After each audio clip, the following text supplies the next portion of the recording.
రైతులకు సంబంధించి గత 4 మాసాల నుంచి ఏదైతే ఖరీఫ్ ప్రారంభమైందో అప్పటి నుంచి 2 తెలుగు రాష్ట్రాల్లో యూరియాకు సంబంధించినటువంటి కొరత మరి ప్రారంభమైంది. దీన్ని 2 తెలుగు రాష్ట్రాల్లో కూడా ఒత్తిడి చేస్తూ ఉన్నారు.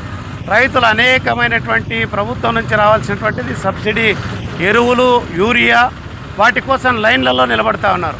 అయినా సరే ప్రభుత్వం పూర్తిగా స్పందించడంలా. అందుకే ఈరోజు రాష్ట్ర వ్యాప్తంగా సిపిఐ, ఆంధ్రప్రదేశ్ రైతు సంఘాల ఆధ్వర్యంలో మరి ఆందోళన కార్యక్రమాలకు పిలుపునివ్వడం జరిగింది. అందులో భాగంగా కదిరి పట్టణంలో కూడా ఏదైతే రైతులకు ఇచ్చేటువంటి యూరియాను, సబ్సిడీ యూరియాను బ్లాక్ మార్కెట్లకు తరలిస్తూ ఉన్నారు.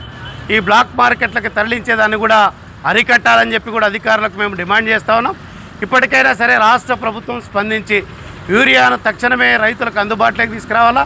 మరి మార్కెట్లోకి వచ్చినటువంటి యూరియాను కూడా బ్లాక్ మార్కెట్కు తరలించకుండా అధికారులు చట్టరీత్యా చర్యలు తీసుకోవాలని చెప్పి రైతు మరి అధికారంలోకి రాకముందు ఏదైతే ఈ కూటమి ప్రభుత్వం చెప్పిందో రైతులే దీనికి రాష్ట్రానికి వెన్నెముక అని చెప్పి మరి ఎందుకు ఈరోజు రైతులు విస్మరిస్తూ ఉందో అర్థం కావడం లేదు.